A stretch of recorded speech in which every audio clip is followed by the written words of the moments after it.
to Commerce Everybody. Subscribe the channel and click on the bell icon to receive the notification. విద్యార్థులారా, commerce ఈబడి అనే YouTube ఛానల్కి స్వాగతం. ఈరోజు వస్తు విక్రయ చట్టం సేల్ ఆఫ్ గూడ్స్ యాక్ట్ లోని ఆ చట్టం యొక్క పరిచయము, అమ్మకపు కాంట్రాక్టు అర్థము, నిర్వచనము, అదేవిధంగా వస్తు విక్రయ కాంట్రాక్ట్ యొక్క ఆవశ్యకాలు, అమ్మకము మరియు అమ్మకపు నిమిత్తం ఒప్పందాల గురించి మీతో మాట్లాడబోతున్న విద్యార్థులారా, ముందుగా వస్తు విక్రయ చట్టం 1930 దీని పరిచయం. భారతదేశంలో ఈ చట్టం అన్ని రాష్ట్రాల్లో అమలవుతుంది. ఈ చట్టాన్ని జూలై 1, 1930 నుండి భారతదేశంలో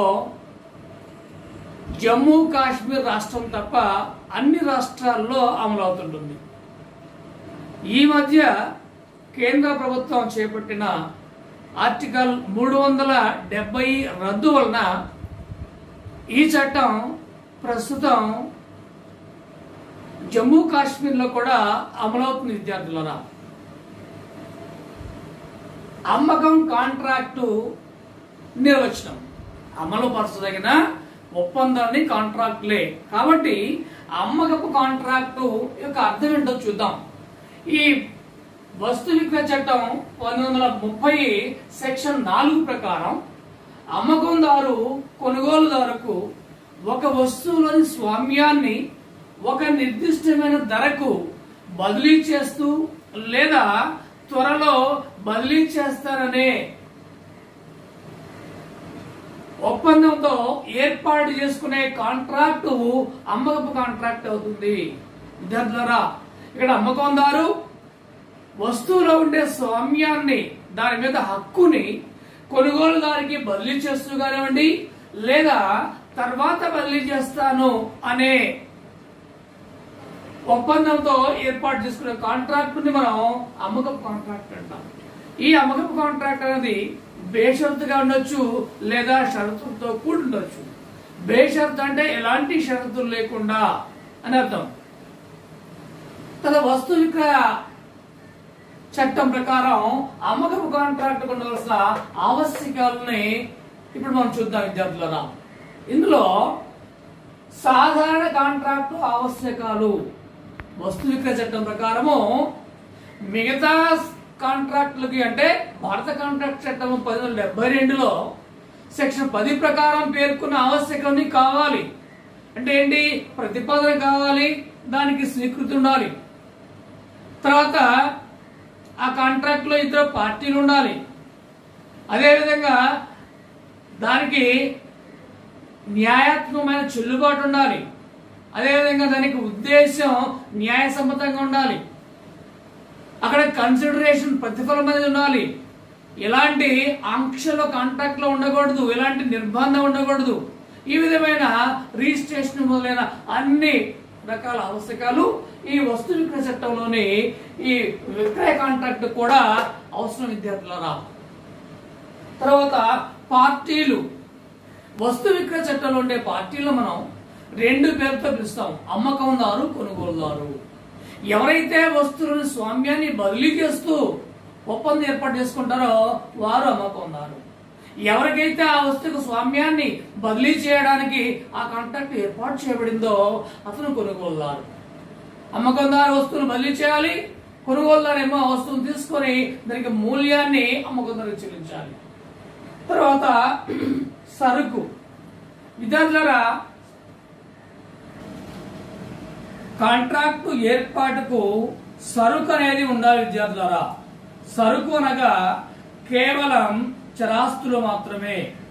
భూమి, భవనాలు, ఇల్లు మొదలగు స్థిరాస్తులకు ఈ చట్టం వర్తించదు. వాటికి వేరే ప్రత్యేక చట్టాలు ఉన్నాయి. విద్యార్థులారా, ధర సెక్షన్ 9 ప్రకారము అమ్మకపు కాంట్రాక్ట్ లోని ప్రతిఫలాన్ని ధర అంటాము. ఈ ధర నగదు లేదా నగదుకు సమానమైన రూపంలో ఉండాలి. సరుకులకు బదులుగా సరుకు ఇచ్చినట్లయితే అది వస్తు వినిమయం అవుతుంది, కానీ అమ్మకం కాదు. వస్తు విక్రయశాలలో కొనుగోలుదారు స్వయంగా వస్తువులను ఎంపిక చేసుకున్నప్పుడు వాటి ధరను అతడు చెల్లించినప్పుడే అమ్మకం అనేది పూర్తవుతుంది. స్వామ్యం బదిలీ. విద్యార్థులారా, వస్తు విక్రయ కాంట్రాక్ట్ లో అమ్మకందారు నుండి కొనుగోలుదారుకి ఆ వస్తువుల యొక్క స్వామ్యం అనగా యాజమాన్య హక్కు బదిలీ కావాలి. ఇది సాధారణ స్వామ్యం అనబడుతుంది విద్యార్థులారా. కానీ సరుకులను ఒక వ్యక్తికి కుదువ పెట్టినప్పుడు ఆ వ్యక్తికి ప్రత్యేక స్వామ్యపు హక్కు ఉంటుంది. విద్యార్థులారా, వస్తు విక్రయ చట్టంలోని ఆవశ్యకాలను మనం ఇప్పుడు చూసాము. తర్వాత అమ్మకం మరియు అమ్మకం నిమిత్తం ఒప్పందము అంటే ఏంటో చూద్దాం. ఆ తర్వాత వాటి మధ్య తేడాలు చూద్దాం. అమ్మకం మరియు అమ్మకం నిమిత్తం ఒప్పందం.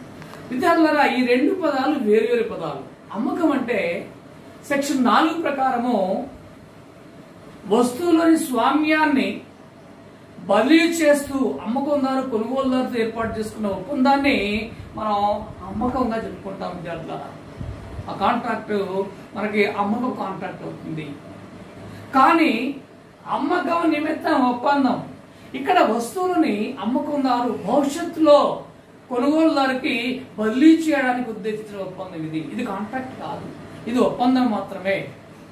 ఈ ఒప్పందంలో భవిష్యత్తులో కొనుగోలుదారు మరియు అమ్మకందారు కొన్ని చర్యలను చేయాలి, కొన్ని పనులు చేయాలి. భవిష్యత్తులో ఈ యొక్క ఒప్పందం ద్వారా వస్తువులు అనేవి అమ్మకందారు నుంచి కొనుగోలుదారికి బదిలీ అవుతుంటాయి విద్యార్థులారా. కేవలం ఒప్పందం మాత్రమే ఇది. ఇంకా దీంట్లో వస్తువుల స్వామ్యం అనేది బదిలీ కాదు. వస్తువులు యజమాని దగ్గరే ఉంటాయి, అంటే అమ్మకందారునే ఉంటాయి. కానీ అమ్మకం విషయంలో మాత్రం అట్లా కాదు. ఇది కాంట్రాక్ట్ అనేది పూర్తయిన కాంట్రాక్ట్. ఇక్కడ వస్తువుల యొక్క స్వామ్యం ఆటోమేటిక్ గా కొనుగోలుదారికి బదిలీ అయి ఉంటాయి. విద్యార్థులారా, ఈ అమ్మకం మరియు అమ్మకం నిమిత్తం మధ్య ఒప్పందం సంబంధించి కొన్ని తేడాలు ఉన్నాయి విద్యార్థులారా. చూడడానికి రెండు పదాలు ఒక రకంగా ఉంటాయి, కానీ వాటిని మనం జాగ్రత్తగా పరిశీలించినట్లయితే వాటి మధ్య కొన్ని రకాల తేడాలు ఉన్నాయి. అవి ఏంటో చూద్దాం. అమలు విషయానికి వస్తే అమ్మకం కాంట్రాక్ట్ అనేది పూర్తయిన కాంట్రాక్ట్ ఇది. కానీ అమ్మకం నిమిత్త ఒప్పందం చూసారా, అది ఇంకా అమలు కాల, అది భవిష్యత్తులో పూర్తవుతుంది. తరువాత కాంట్రాక్ట్ పార్టీలకు హక్కు. కాంట్రాక్ట్ పార్టీలకు హక్కు అంటే అమ్మకం కాంట్రాక్ట్ లో అమ్మకందారు వస్తువులని కొనుగోలుదారికి బదిలీ చేసి ఉంటారు కాబట్టి స్వామ్యం బదిలీ అయిపోతుంది కాబట్టి వస్తువు ధరని పొందే హక్కు అమ్మకందారికి ఉంటుంది. కొనుగోలుదారికి ఏమో వస్తువును వాటిని అతను యజమాని దగ్గర నుంచి పొందే హక్కు ఉంటుంటుంది. కానీ అమ్మకం నిమిత్తం ఒప్పందంలో ఇంకా ఆ ఒప్పందం పూర్తి కాలేదు కాబట్టి, అది కాంట్రాక్ట్ గా మారలేదు కాబట్టి వస్తువులు భవిష్యత్తులో బదిలీ అవుతుంటాయి. కాబట్టి ధర కూడా కొనుగోలుదారు భవిష్యత్తులోనే అమ్మకందారికి ఇస్తుంటాడు. తర్వాత కాంట్రాక్టు వస్తువుల ప్రమాదవశాత్తు నశిస్తే, అంటే కాంట్రాక్టులోని వస్తువులు ప్రమాదవశాత్తు నశిస్తే, ఇది అమ్మకం కాంట్రాక్ట్ అయితే దాని బాధ్యత కొనుగోలుదారే భరించాలి.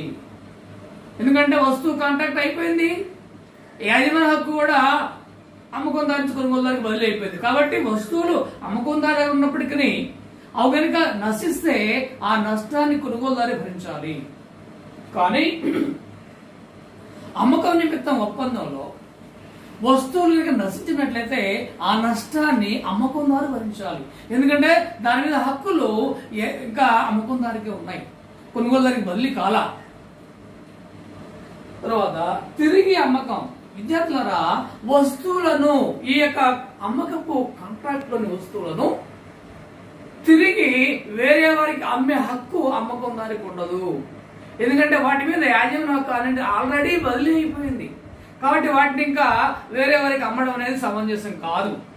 కానీ అమ్మకం నిమిత్తం ఒప్పందంలో వస్తువులను కొనుగోలుదారు కింద తీసుకోకపోతే, దాని సరైన సమయంలో అతనికి బట్వాడా తీసుకోకపోతే వాటిని వేరే వ్యక్తికి అమ్మే అధికారము ఈ అమ్మకందారుకు ఉంటుంది.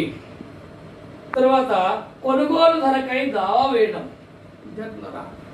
అమ్మకపు కాంట్రాక్ట్ లో వస్తువు ధర కొనుగోలుదారు చెల్లించకపోతే దానిని చెల్లించమని కోర్టులో దావా వేసే హక్కు అమ్మకందారుకు ఉంటుంది.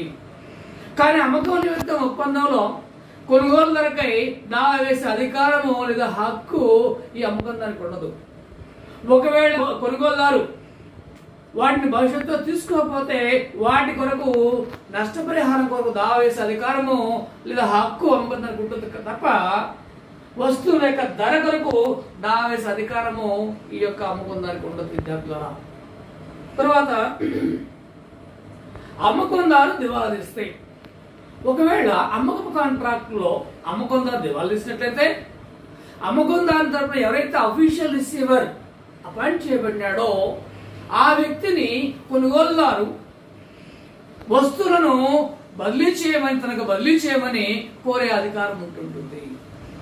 ఒకవేళ అమ్మకం నిమిత్తం అగ్రిమెంట్ లో అమ్మకందారు దివాలా ఇచ్చినట్లయితే ఎంత మేర అయితే కొనుగోలుదారు అమౌంట్ పే చేసినాడో ఆ పే చేసిన మేరకు మాత్రమే తనకి ఆ యొక్క ప్రయోజనాన్ని బదిలీ చేయమని అడిగే అవకాశం ఉంటుంటుంది. విద్యార్థులారా, కొనుగోలుదారు దివాలా తీస్తే అమ్మకం కాంట్రాక్ట్ లో కొనుగోలుదారు దివాలా ఇచ్చినట్లయితే ఆల్రెడీ వస్తువు మీద యాజమాన్య హక్కు ట్రాన్స్ఫర్ ఉంటుంది కాబట్టి అతనికి ఈ కొనుగోలుదారు తరపున అపాయింట్ చేయబడిన అఫీషియల్ రిసీవర్ దగ్గర నుండి అమ్మకందారికి రావాల్సిన మొత్తాన్ని వసూలు చేసుకునే అవకాశం అతనికి ఈ అమ్మకందారికి ఉంటూ ఉంటుంది. కానీ అమ్మకం నిమిత్తం ఒప్పందం విషయంలో యాజమాన్య హక్కులు బదిలీ కాలేదు కాబట్టి ఆ విధంగా అడిగే హక్కు ఈ యొక్క అమ్మకందారికి ఉండదు. పూర్తిగా చెల్లింపు జరిగిన అమ్మకందారుని హక్కులు. విద్యార్థులారా, ఎప్పుడైతే అమ్మకందారునికి అమ్మకం ధర పూర్తిగా రాలేదో, పూర్తిగా వసూలు కాలేదో, లేదా కొనుగోలుదారు చెల్లించలేదో ఆ అమ్మకందారుని మనం పూర్తిగా చెల్లింపు జరిగిన అమ్మకందారుగా చెప్పుకుంటాం. సో అలాంటి వ్యక్తికి అమ్మకపు కాంట్రాక్ట్ లో అయితే వస్తువులను మార్గ మధ్యంలో ఆపే అధికారం ఉంటుంటుంది, ఆపే హక్కు ఉంటుంటుంది. కానీ అమ్మకం నిమిత్తం ఏర్పడిన ఒప్పందంలో చెల్లింపు జరిగిన అమ్మకందారికి ఆ విధంగా వస్తువుల్ని మార్గ మధ్యలో ఆపే అవకాశం ఉండదు. ఎందుకంటే ఇంకా వస్తువులు అమ్మకందారు దగ్గర ఉంటుంటాయి. వస్తువు యొక్క యాజమాన్యం కానీ వస్తువులు ఫిజికల్ గా కానివ్వండి ఇంకా బదిలీ కాలా, కాబట్టి ఆ విధంగా ఆపే అధికారము ఈ యొక్క చెల్లింపు జరిగిన అమ్మకందారికి ఉండదు విద్యార్థులారా. తర్వాత వస్తువులకు నష్టం సంభవిస్తే అమ్మకం కాంట్రాక్ట్ లో వస్తువులు అమ్మకందారు దగ్గర ఉన్నా లేదా కొనుగోలుదారు దగ్గర ఉన్నా వస్తువులు నష్టపోతే ఆ నష్టాన్ని కొనుగోలుదారే భరించాలి. కానీ అమ్మకం నిమిత్తం అగ్రిమెంట్ లో వస్తువులు అమ్మకందారే ఉంటాయి కాబట్టి అవి నష్టపోతే ఆ నష్టాన్ని మాత్రం అమ్మకందారు భరించాలి. అమ్మకం కాంట్రాక్ట్ ఏమో కొనుగోలుదారు భరించాలి. అమ్మకం నిమిత్తం ఒప్పందం విషయంలోనేమో వస్తువులకు నష్టాన్ని అమ్మకందారు భరించాలి. అక్కడిగా అమ్మకపు పన్ను విధింపు. అమ్మకపు కాంట్రాక్ట్ అనేది పూర్తయిన కాంట్రాక్ట్ కాబట్టి ఆ కాంట్రాక్ట్ పూర్తయిన వెంటనే ఆ ధర మీద అమ్మకపు పన్ను అనేది విధించడం అనేది సహజంగా జరుగుతుంటుంది. కానీ అమ్మకపు నిమిత్త అగ్రిమెంట్ అనేది భవిష్యత్తులో నెరవేరే కాంట్రాక్ట్ కాబట్టి అంశం కాబట్టి దాని మీద అమ్మకపు పన్ను విధించడం అనేది వీలు కాదు. అంటే అమ్మకపు పన్ను దాని మీద విధించని విద్యార్థులరా. మీరు ఇంకెవరైనా మన ఛానల్కి సబ్స్క్రైబ్ కాకపోతే వెంటనే మన కామర్స్ ఈబడి అనే ఛానల్కి సబ్స్క్రైబ్ అయి మీ కొరకు నేను సిద్ధం చేసిన వీడియోలు చూసి తగిన ప్రయోజనాన్ని పొందవలసిందిగా మీ అందరికీ మనం చేస్తున్నాను.